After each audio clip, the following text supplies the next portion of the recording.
Free stuff. Ooh, be it 3 for 2 store promotions, samples, or a complimentary cookie with your morning tea. We love our free stuff. But when it comes to free Wi-Fi, free isn't always better. Your favorite coffee spot has probably already won over your loyalty by providing you with free Wi-Fi. But even though that secure password is quirky, you're not the only one who's memorized it. Customers who use that odd moment in the day to catch up on work or leisure online activities using public access Wi-Fi make themselves vulnerable to hackers who are fishing for sensitive information. Of course, this might not be news to you, and you already know not to do your internet shopping or online banking in public spaces, but scams are becoming a lot more sophisticated. If you use the same password across platforms, then simply logging into your favorite social sites could help scammers notice passwords, decipher patterns, and log into your email, cloud, or any website that uses your credit card details. It doesn't even take an expert to outwit you. Free plugins help hackers generate a list of your regular websites.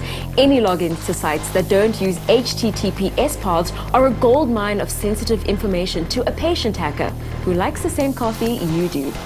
Another mode of attack is the man-in-the-middle hack. Luring users with a malicious open Wi-Fi hotspot, these hackers present identical but bogus versions of popular sites such as Facebook. One of the things about using free Wi-Fi is that you're never quite sure that the access point you're connecting to is actually the point that it says it is. If there's no actual security on it and no requirement for a password, it's very easy for someone else to pretend to be that Wi-Fi hotspot. You connect to it thinking that it's a legitimate one, and then any data that you transfer back and forth could be compromised and picked up by this sort of third party. So when using free Wi-Fi, one of the things to do is either to avoid doing anything sensitive like online banking, for example, or you can run your connection through something called a VPN. That's a virtual private network. Basically, you route your data through another server that you know to be trusted, and in that way you can make sure that there isn't what they call a man-in-the-middle attack, where someone is picking up this data.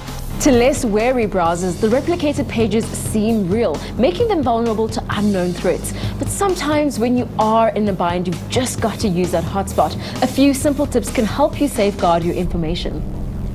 Always verify you are indeed using the establishment's free Wi-Fi service to make sure you aren't using a bogus network.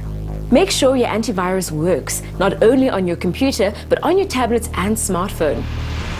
Disable the function on your devices which automatically connects you to open Wi-Fi networks. Opt for networks protected by Secure Sockets Layer or Virtual Private Network, also known as SSL or VPNs. These are common at companies or university public spaces. Use your eyes. Check that the URL is legitimate. And if you see any suspicious spelling mistakes or changes in formatting, log off. I know you might think, get out of here with your scare tactics. It'll never happen to me. But trust me, the misfortune of identity fraud or having your personal pictures and information used against you is worth avoiding and worth the extra vigilance. So, while being connected is key, always check for safety first.